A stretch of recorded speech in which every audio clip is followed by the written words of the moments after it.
కొలస్సీలకు రాసిన పత్రిక 2వ అధ్యాయం 7వ వచనం.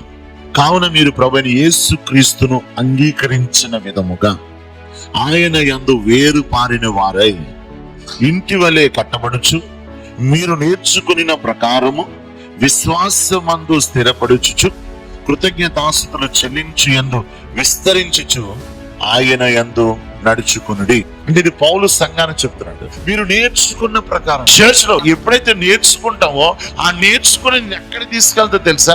యేసుక్రీస్తులో నివసించడానికి తీసుకెళ్తుంది. ప్రతి సంఘం కూడా చెప్పే వాక్యము నిన్ను క్రీస్తులో జీవింప చేసేటట్టు చేస్తుంది.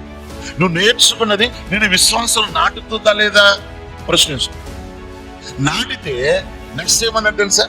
కృతజ్ఞతాస్తుతులు చెల్లించడం విస్తరించుచు. నువ్వేం చేస్తావు తెలుసా? దేవునికి థ్యాంక్స్ గివింగ్ చేస్తుంటావు, దేవునికి కృతజ్ఞతాస్తుతులు చెల్లిస్తుంటావు. ఎందుకు చెల్లిస్తున్నావు? విశ్వాసమందు స్థిరపడ్డావు కాబట్టి. విశ్వాసమందు స్థిరపడ్డావు కాబట్టి యేసుక్రీస్తు నీలో ఉన్నాడు.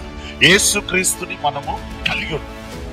మన దౌర్భాగ్యం ఏంటో చెప్పిన, ఎవరో ఒక సేవకుడు వచ్చి అమ్మ నీకు కారు వస్తుందంటే నువ్వు ఎంతమందికి చెప్తావు? ఇక్కడ ఎప్పుడైనా వాక్యం చెప్పావు?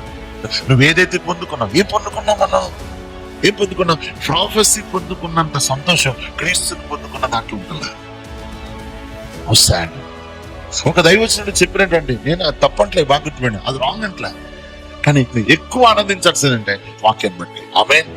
ఓకే, ఈ వాక్యమే నువ్వు ఎడారిలిన్నా నీతో ఉండేది, ఈ వాక్యమే అగ్ని గుండెలినా నీతో ఉండేది, దాని తర్వాత భయంకర నదులు గుండెలినా సరే ఈ వాక్యం నీకు తోడుకుంటది, ప్రాఫెసీ తోడుకుంటది.